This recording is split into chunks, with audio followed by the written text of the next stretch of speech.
Maintenant, on va prendre Madame Tanque qui est donc déjà installée. Nous parlerons de boissons aujourd'hui, oui, de boissons de façon globale. Et elle est toujours là pour nous apporter de magnifiques conseils. Bonjour Madame Tanque. Ah, toujours ravissante, hein? Toujours, Merci. toujours, toujours. Alors Madame Tanque, vous vous êtes bien réveillée ce matin? Oui, en effet, Bien dormi réveillé. avec cette le pluie. week-end était reposant quand même et puis le climat, il fait beau temps. Il Donc, fait beau temps. C'est vrai que on l'a toujours dit, hein, que vous qui pensez qu'il fait très chaud à Douala, là, aujourd'hui, vous voyez, Madame Tanque a carrément le pull, hein, ça En veut dire effet. il y a la fraîcheur. Alors, Madame Tanque, on s'intéresse ce jour particulièrement aux boissons uniquement. Comment est-ce qu'on peut d'abord déjà définir les boissons? Oui, Cathy, les boissons sont des substances destinées à étancher la soif et dont le composé principal est de l'eau et qui peut aussi être accompagné d'autres substances dissoutes dans l'eau. Voilà, c'est ça. De façon globale, c'est ça la boisson. Alors, puisque nous sommes donc dans une séquence nutritionnelle, voilà, parce qu'on va parler de nutrition et encore des vertus des boissons. Alors, combien de catégories de boissons existent-t-il? Alors, de par la composition et les effets, on a deux types de boissons. On a des boissons, on les classe en deux grandes catégories.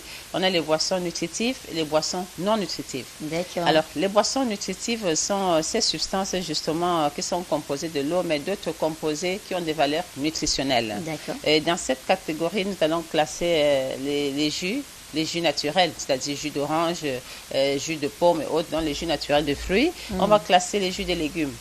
Les jus de légumes, jus de carotte, jus de betterave, jus de concombre et jus de chou, par exemple, ils font partie de ce qu'on appelle les boissons nutritives.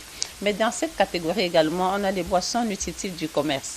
Parce que là, les boissons nutritives du commerce, que nous appelons les jus naturels que nous avons sur nos marchés, ils sont constitués environ de 15% maximum de jus de fruits et le reste, c'est de l'eau, des sucres et des additifs, c'est-à-dire des substances chimiques qu'on met pour la conservation, pour augmenter le goût, pour améliorer le goût, la saveur dans la bouche et les colorants. Ils sont classés parmi Et les réaliser boissons. plus de bénéfices Voilà, en effet, ils sont aussi classés parmi les boissons nutritives, mais ils ne sont pas aussi nutritifs que ça par rapport aux boissons que vous faites vous-même à la maison. Alors, l'autre deuxième catégorie, les boissons non nutritives, là, on classe tout ce qu'on appelle les sodas. Les sodas, c'est tout ce que nous appelons les jus, quoi. Les jus de commerce, y compris aussi le café. C'est classé parmi les boissons non nutritives, y compris les boissons alcoolisées, les bières, les whisky, les liqueurs et autres. Toutes ces autres boissons sont classées parmi les boissons non nutritives parce qu'elles ne nous apportent pas d'éléments minéraux, ne nous apportent pas de fibres alimentaires, ne nous apportent pas de vitamines en tant que telles. Donc, c'est ça, les boissons non nutritives. Ça, c'est une très mauvaise nouvelle hein, pour les consommateurs d'alcool, de bière et de whisky et autres.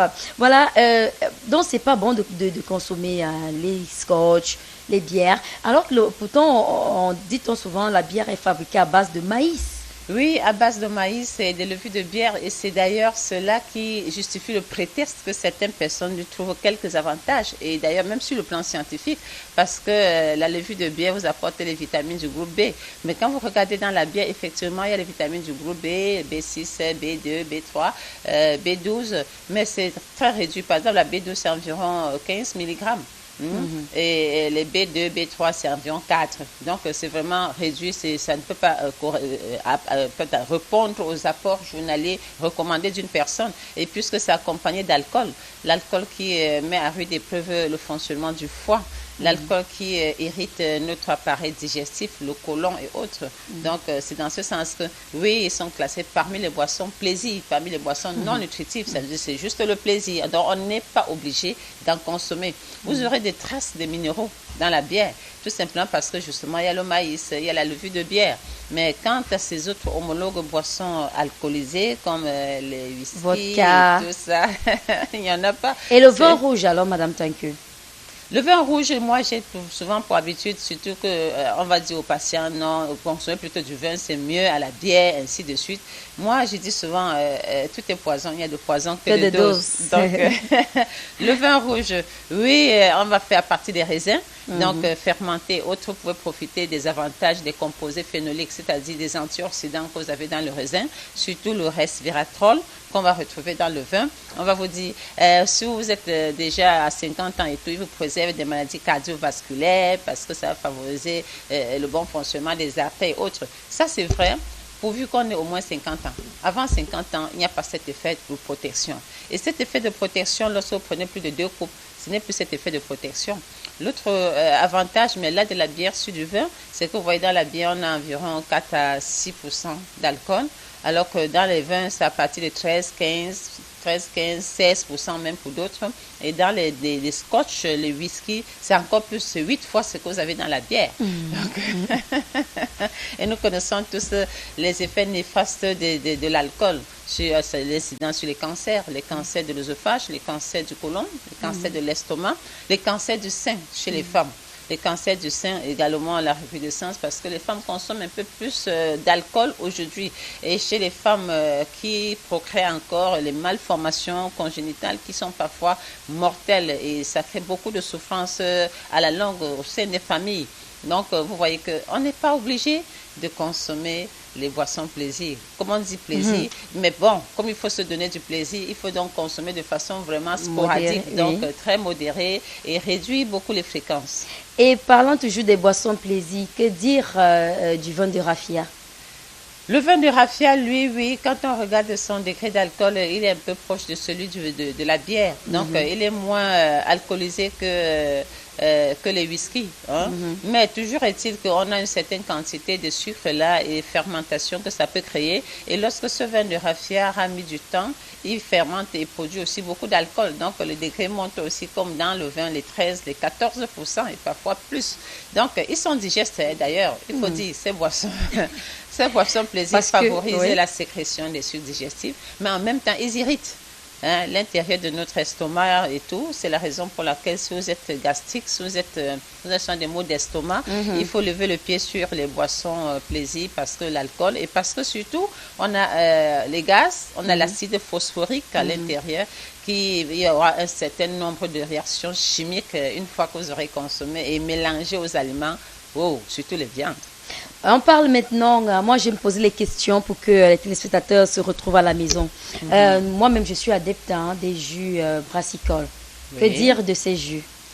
Les jus brassicoles, il faut dire par rapport à la composition nutritionnelle, c'est juste de l'eau et du sucre. On n'est pas obligé de consommer le sucre. Donc, c'est de l'eau et du sucre, de l'acide phosphorique et le gaz carbonique. Vous voyez, donc, vous profitez quoi à augmenter le gaz carbonique dans votre corps? Qu'est-ce que vous profitez à prendre du sucre? Parce que quand c'est des canettes, une canette, c'est environ 7 morceaux de sucre.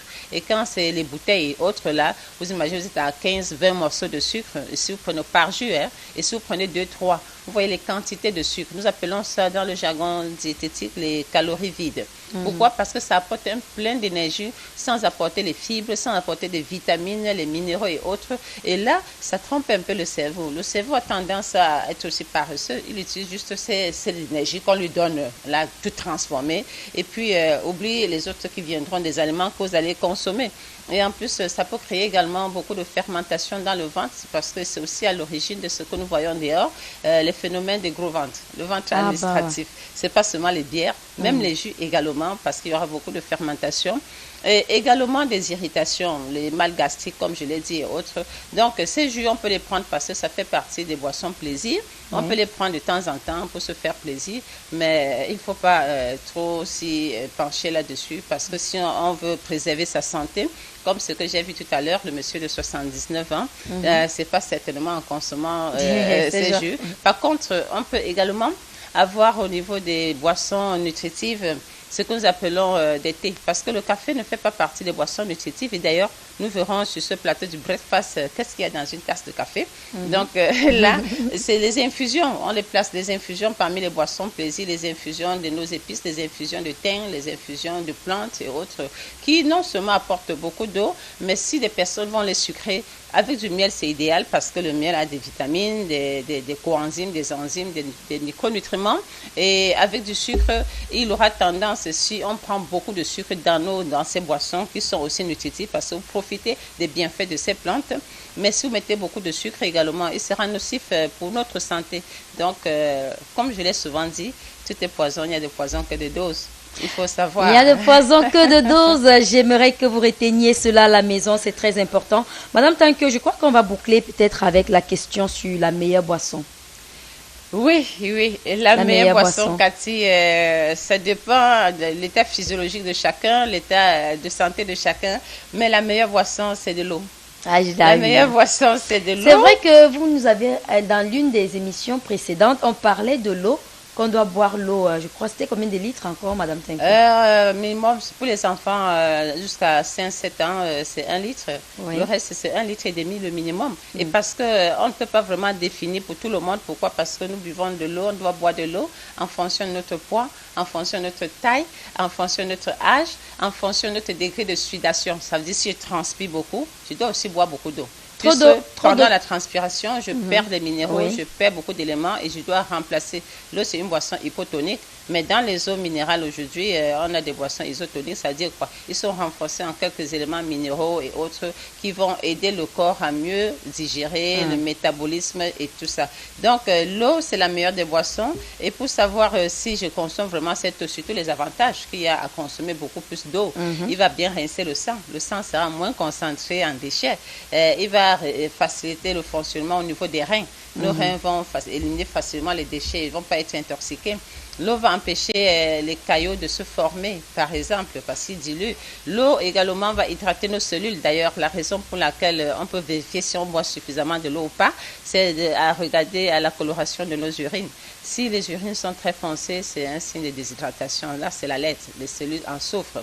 Et lorsqu'ils ont une couleur jaune pâle, ça veut dire qu'on est vraiment bien hydraté. Donc, dorénavant, testez-la. Si vous ne vous souvenez pas si vous avez bu assez d'eau ou pas. L'eau également va nous permettre de venir à bout de la constipation. Donc, les selles seront moins solides et tout. Et donc, l'eau, c'est le meilleur solvant du corps. Et on dit souvent que tout excès nuit. Est-ce que l'excès d'eau nuit? L'excès d'eau peut nuire, comme je l'ai dit, en fonction de notre état de santé. Vous imaginez si je suis hémodialysée, c'est-à-dire que les reins ne fonctionnent pas vraiment et que mon volume hydrique, c'est-à-dire la quantité de liquide qui doit entrer dans mon corps, c'est 1 litre. Parfois, c'est même moins d'1 litre. Et que je me permets de boire, ça va me nuire. Et si, par exemple, j'ai beaucoup de sel, parce qu'il y a le phénomène d'osmose qui se pose aussi, si mon corps est concentré en sels minéraux, en sel, pardon, pas en sel de cuisine et autres, n'est-ce pas, sodium, donc je peux avoir des rétentions d'eau, c'est-à-dire ça dans les cellules, je gonfle et autres. À ce moment, c'est ça, pas très bon pour ma santé. Il faudrait que je vérifie mon volume hydrique. Mais il y a plus d'avantages à boire de l'eau que d'inconvénients. Il faut savoir aussi que si je suis sportif ou bien je suis souvent sujet à des fatigues. Quand j'ai un coup de fatigue, au lieu de chercher une boisson plaisir, parce que ça va me défatiguer, il faut savoir que l'eau aussi nous aide à être moins fatigué. C'est pour ça qu'il faut... Il y a l'art de boire de l'eau, il faut siroter de l'eau. Ah oui, c'est l'expression que je cherchais. Il faut siroter de l'eau, boire de l'eau avec plaisir. Oui. On va donc revenir peut-être, demain on parlera toujours de boissons, Madame Tinky. Oui, on va rester dans les boissons parce que justement, il faut donner les avantages et les inconvénients des différents types de boissons. On a les whisky, on a les vins, par exemple. Qu'est-ce qu'on recherche dans le vin et comment consommer? On a le café, par exemple. On consomme des cafés, le thé, la différence c'est quoi, ainsi de suite. Le et chapitre, ça permettra à nos téléspectateurs d'être plus et de mieux faire leur choix.